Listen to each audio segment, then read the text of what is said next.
Good morning, dear Sangha.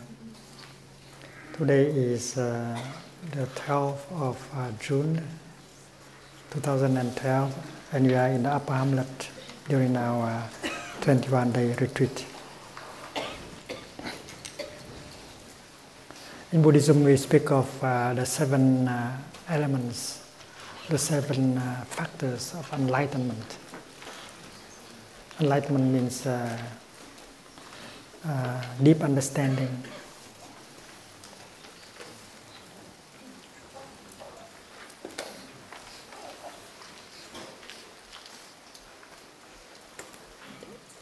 In order to attain, to reach enlightenment, you need six factors. It's very interesting to see the Buddhist way of approaching the ultimate reality. And one of the factors of enlightenment is the factor relaxation, ease.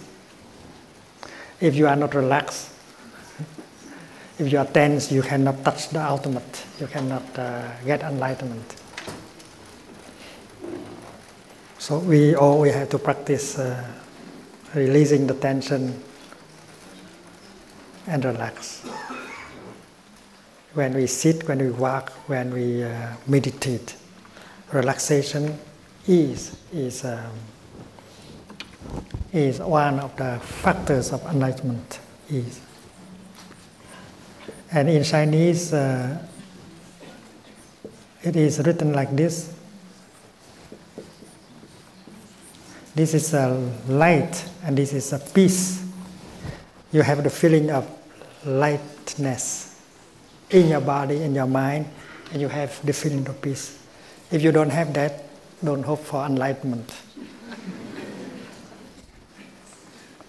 I don't know whether in science people think of the same way.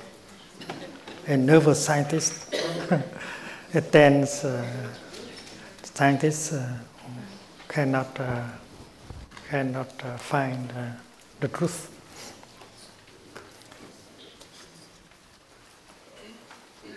And there is another factor called factors of enlightenment. It's called joy. Joy.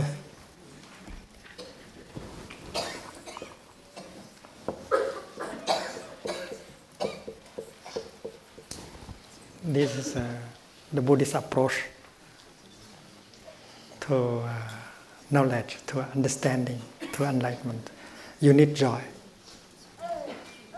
So, if you are a good practitioner, you should be able to generate joy. Otherwise, you cannot get enlightened. You cannot become a Buddha.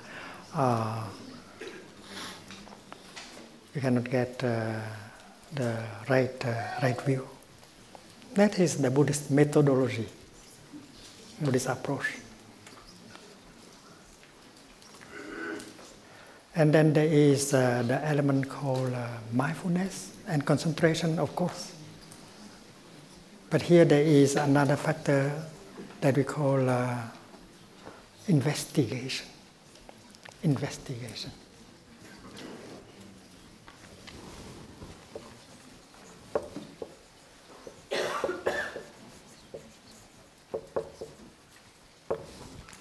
With what kind of mind can you investigate reality?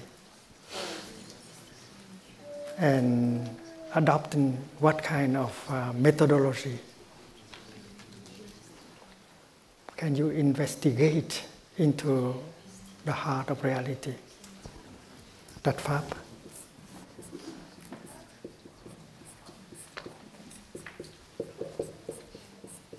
Investigation of the Dhammas. In science, this would be the objects of physical science. It's like a galaxy, the moon, the earth, the atom.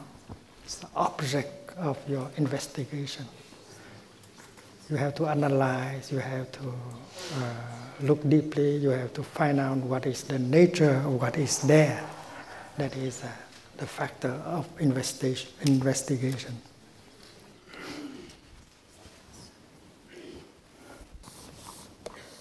But teachers in the Buddhist tradition, they remind you that there is a principle you have to follow when you do the work of investigation. They say that you should not mix up the phenomena and the noumenal. In the phenomenal, on the side of, on the level of phenomenal, you use concepts and words and descriptions that you cannot use when you approach the noumenal. And this is the Buddhist principle of investigation. It's called the separate investigation,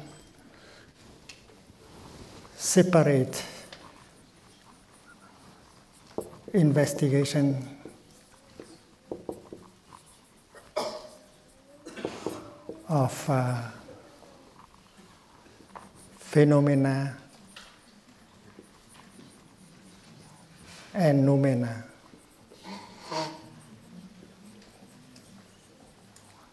Phenomena is lakshana, and noumena is nature.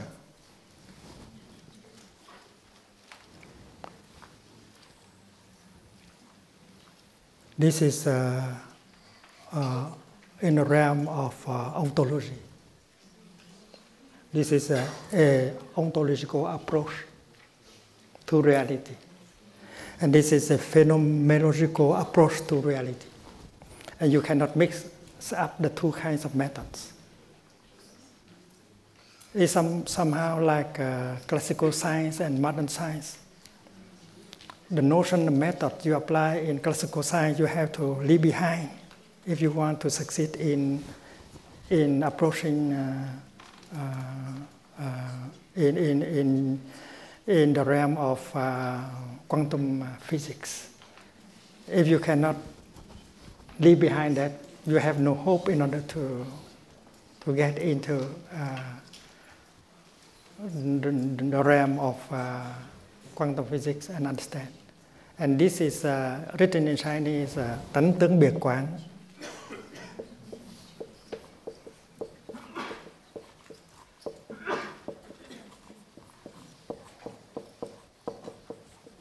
Quán means to investigate, to study, to learn, to look deeply. And biệt means separately. This is the noumenal, and this is the phenomenal, the ontological and the phenomenal. When you want to approach reality ontologically, you have to leave behind all these notions and ideas and words that you use while you investigate the phenomenal world. And this is very important in Buddhism, because in Buddhism we distinguish two kinds of truth: the conventional truth and the ultimate truth. In the conventional realm of truth, you can speak of birth and death, being and non-being, you and I, time and space as separate entities. And you can apply that kind of knowledge into technology and into your daily life also. For instance, every one of us need a birth certificate in order to have an identity card and a passport. Without that, you cannot you cannot go anywhere. You cannot say that, well, my nature is the nature of no birth and no death. I don't need a birth certificate. You see, so this kind of conventional truth does help. Yeah. And in the ultimate truth, we know that it's impossible for a cloud to die. A cloud cannot pass from the realm of being into non-being. That is the ultimate truth. But when someone dies, you have to declare that he has died. You cannot say that, well, he can never die. He's like a cloud, so I don't need to declare his death. You cannot do that. So in the conventional truth, we make use of notions of birth and death, being and non-being. You and I are different. Father and son are two distinct persons. You cannot mix up. Although in the ultimate truth, you can see the Father in the Son. If you remove the Father from the Son, he can no longer be there, right? So you have to separate.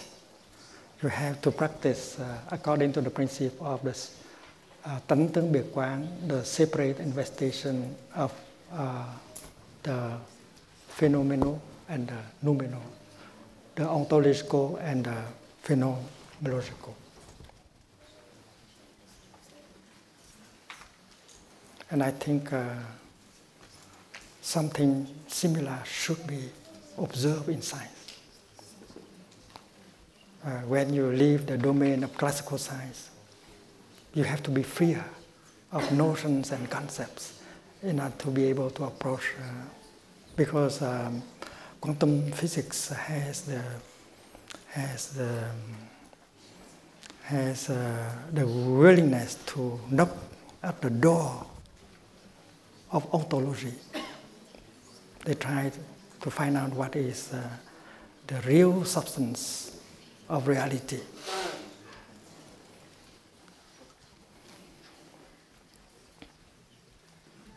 The separate investigation of phenomenal and noumenal. So when you speak of God, you speak of nirvana, you speak of the ultimate, you should use a kind of language that is different. And you should no longer use the notions and words that you use when you speak of other things. Like the notion of being and non-being, you cannot use it in order to describe God. So the problem whether God is or God is not, God exists or does not exist, is no longer a problem. The ultimate is free from the notion of being and non-being, birth and death. So if we follow that, we can save a lot of time. We can save a lot of ink, and we can save a lot of saliva also.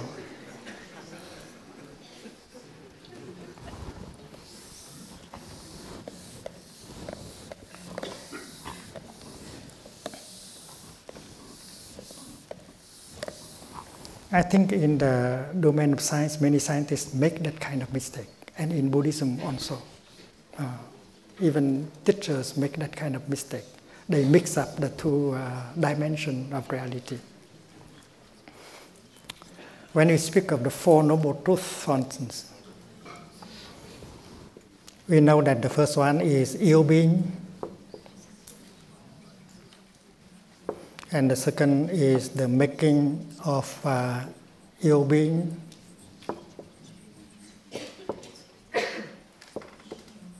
The third is the cessation of ill-being.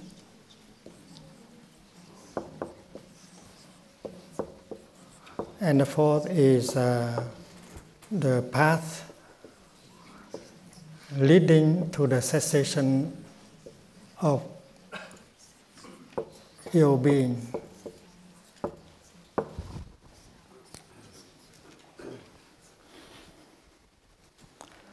And there are Buddhist teachers who describe the third noble truth, Nirodha.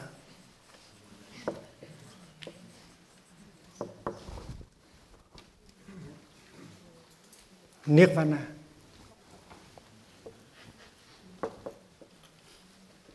in terms of the ultimate.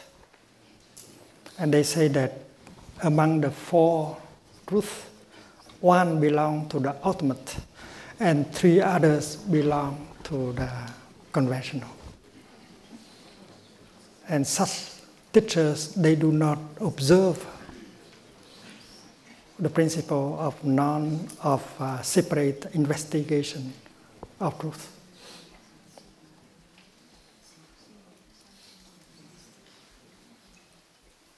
There are more than one teachers. There are more than one teacher who explain the Four Noble Truths like that. And if we follow the principle, the methodology, we know that that is not correct. If we stay in the realm of conventional truth, we have to say that all four of them are conventional.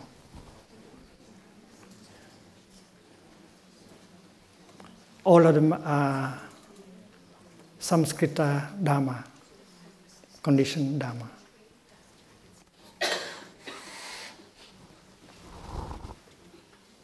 Suffering is conditioned.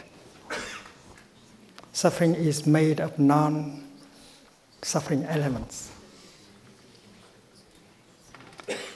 And suffering manifests because there are many conditions that come together in order to have suffering manifest. And that is the second noble truth. How elements come together and produce suffering, we have to look deeply. So both the first and the second noble truth, we have to examine them in the level of conventional truth.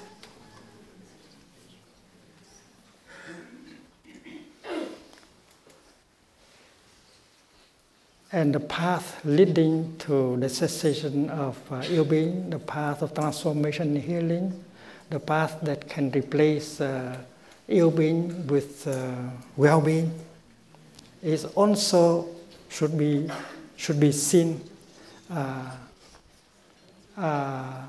in the realm of conventional truth, because everything is impermanent. Suffering is impermanent, and the cessation of suffering is impermanent also.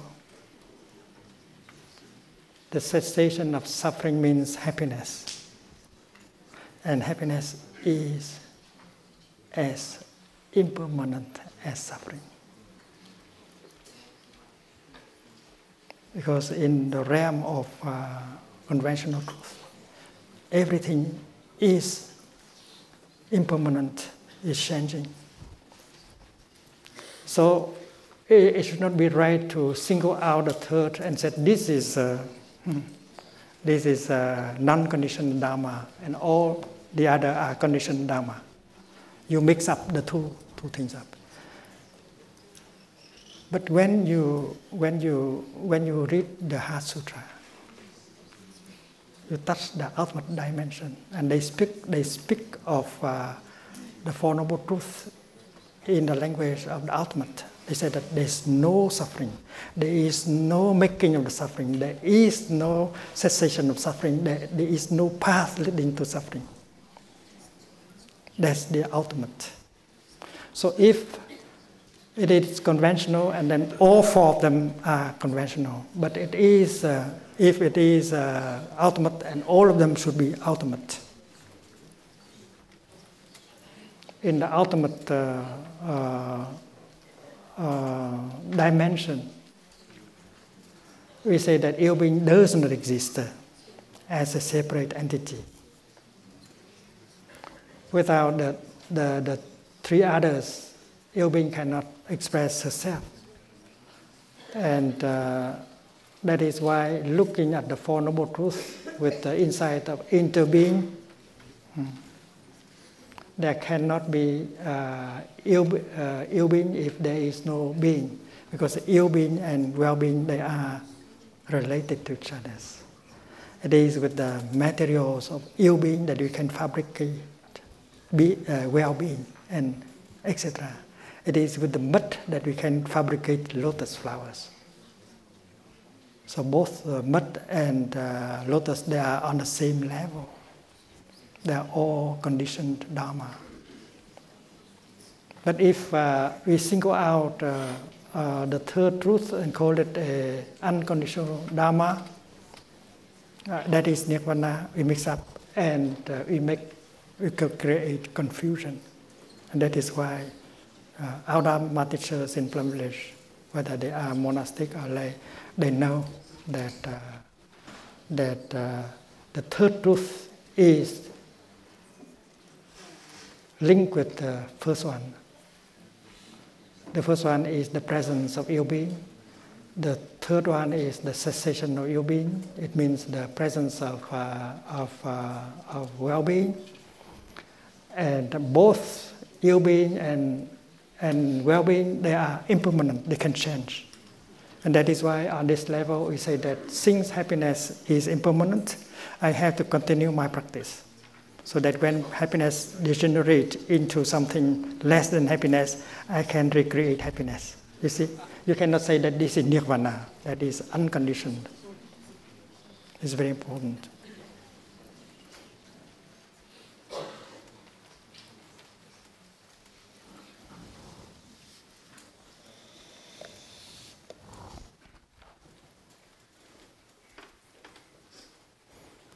But the unconditioned is hidden behind.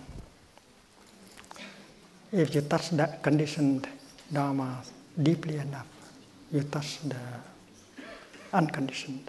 You don't have to look for the unconditioned elsewhere. It's like a cloud in the sky. Touching the cloud superficially, you see the cloud can be or cannot be. Can be born or can die. And we see the existence of the cloud, the non-existence of the cloud. We see the birth of a cloud and the dying of a cloud. So that cloud belongs to the realm of conditioned Dharma. And we describe our cloud in terms of being there or not being there, birth and death. As far as we stay in the realm of the conventional truth, it's okay, it's all right to use the word being and non-being, birth and death of a cloud. But when you want to go deeper, you want to investigate deeper, the same cloud, you touch more deeply and you find out it's not possible for a cloud to be born or to die. The cloud is free from birth and death, from being and non-being. And the ultimate is not something separated from the conventional. You don't have to throw away the cloud in order to obtain its true nature. You just touch it more deeply by removing all notions that you have of it before, and then you touch the unconditioned. So the unconditioned nirvana, the ultimate, is not something separated. It's like a wave suffer from going up and down, is afraid of being there or not being there, of being higher or lower than other clouds. So that kind of suffering are due to concepts, to notions, and discrimination.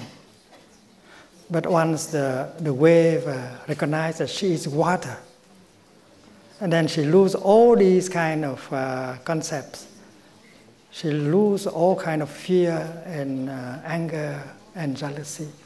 And that is why going up, she is happy, going down, she is happy. She is free from the notion of being and non-being, beginning and ending. And she doesn't have to go and look for water. She is water. So the ultimate is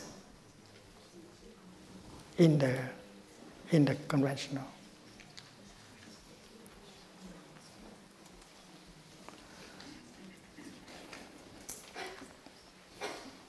But now we should go back to the to the conventional.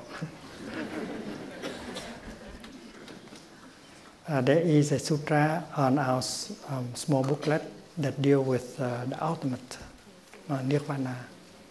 We will read it together sometime. But now we are approaching the second noble truth. And we know that we can describe the second noble truth in terms of a path also.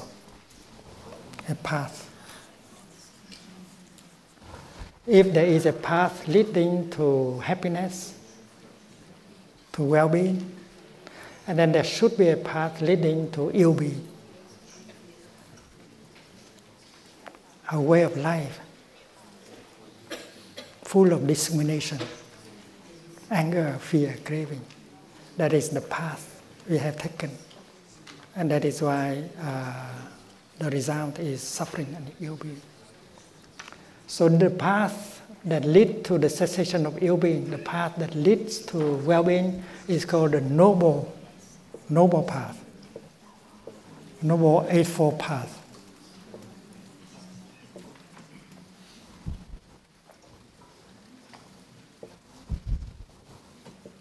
And this is also a path, but it's not so noble.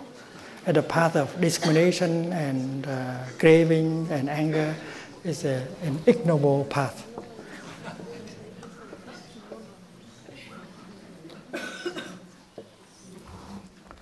And when looking into the first noble truth, you can see the path that has led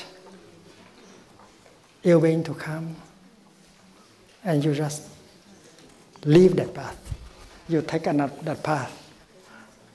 And ill-being will go away and give place to well-being. So the problem is to change the path. And the 5 mindfulness trainings that we practice represent the noble path. And that noble path is based on the kind of insight called right view. Right view means the vision of interbeing, the vision of non-discrimination, the vision that can be free from notions like being and non-being. That is the definition given by the Buddha himself. What is right view? The Buddha said right view is the view free from the notion of being and non-being, and birth and death. So the 5 mindfulness trainings are the very concrete path recommended by the Buddha. And we need Dhamma teachers to work on a manual.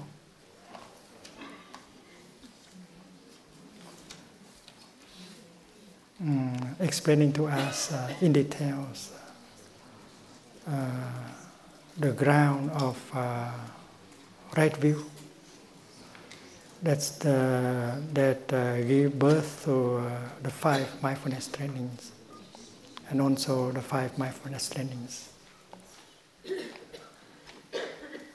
We need such a material for our studies and practice and teaching.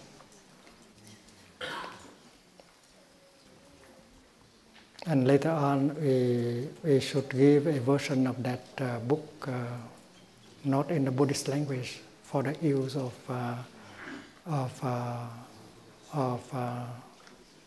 so-called non-Buddhist practitioners, because it is possible to present the path, the noble path, not in Buddhist terms.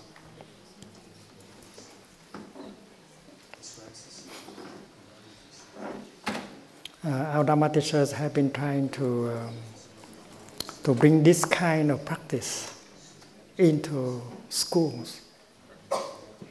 And they have begun in many schools, and they have been able to to train school teachers in order to bring this kind of practice into the classroom. And the result has been very encouraging. young people, they can learn and practice. And then they don't need to be a Buddhist.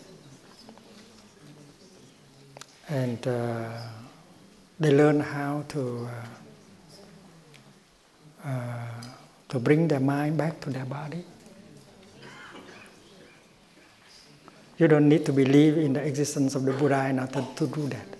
You bring your mind back to the body by the way of mindful breathing. They learn how to release the tension in the body in order to have ease and peace. They learn how to handle a painful feeling, a strong emotion. They learn how to produce a joyful feeling, a happy feeling. They learn how to listen to the other person with compassion. They learn how to express themselves in the language of no blaming, the loving speech. They know how to restore communication with their parents, their friends. All that can be taught to young people. And we need school teachers capable of doing that for themselves in order to offer the practice in school. One Dharma teacher of ours, Thach, is now in Bhutan. He is invited by the Prime Minister to come and help Bhutan with that kind of things. And many of our monastic and lay Dharma teachers are going to join him and help train school teachers, national community of school teachers in order for school teachers to be able to do that first. We should train the trainers. So the trainers will train all school teachers in the country. And when we met Governor Jerry Brown in California, we also talked to him about that. And he said that we can begin with a few schools in California. And after we have demonstrated the effectiveness of the practice, and then it will be easier to convince other schools to follow. So we need many helping hands in bringing this kind of practice into school to help the young people to suffer less, to help teachers suffer less.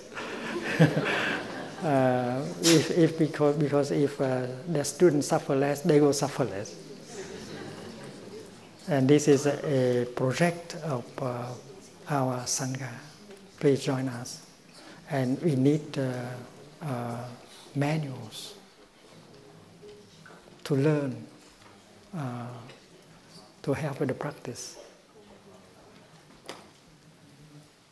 So many of you are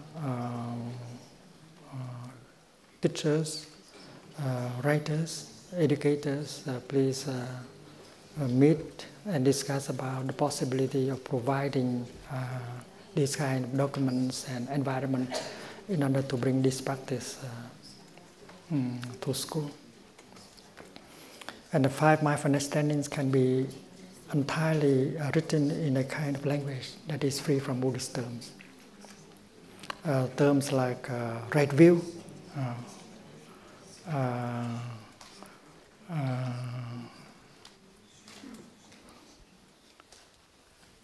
Four Noble Truths, Eight Noble Paths can be translated into the other non-Buddhist language. So we need you to help. We need members of the Sangha to help the Sangha.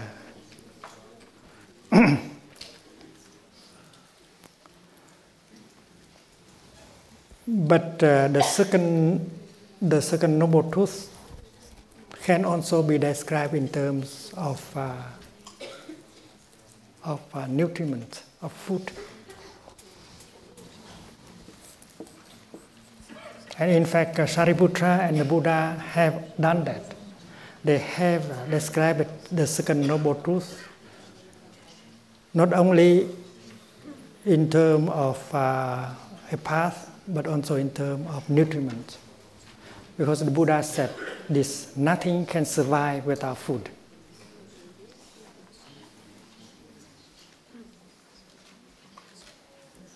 Your love cannot last long if you don't know how to feed your love. Your happiness also. Your joy also. Because everything is impermanent. That is why you have to learn how to feed your love, your joy, your peace. And suffering is the same. Suffering needs nutriment in order to continue. And the practice is to look deeply into the nature of your suffering, and in order to identify the source of nutrients you have used in order to feed it. If suffering does not want to leave you, if the suffering is always alive because you keep feeding it in your daily life. So once you look deeply and identify the source of nutriment you have used to feed your suffering, you just cut it off. And a few weeks later, your suffering will die. Because the Buddha said, nothing can survive without food. And he said something like this: what has come to be, namely ill being, what has come to be. If you know how to look deeply into its nature and identify the source of nutriment that has brought it in, you are already on the path of liberation. So that is about the first noble truth and the second noble truth. Looking into the suffering and identify the kind of food that you have used to feed it, and then you are halfway of liberation already. Suppose this ill being is a depression. If the depression does not want to go away because you keep feeding it, in your daily life you continue to listen to things, you continue to think about things, you continue to consume these things, and then in these things there are many kind of toxins that can serve as food to your depression. If your depression continues because you are still feeding it, and if you know how to change nutriment, if you know how to stop feeding your depression, it will go away in a few weeks.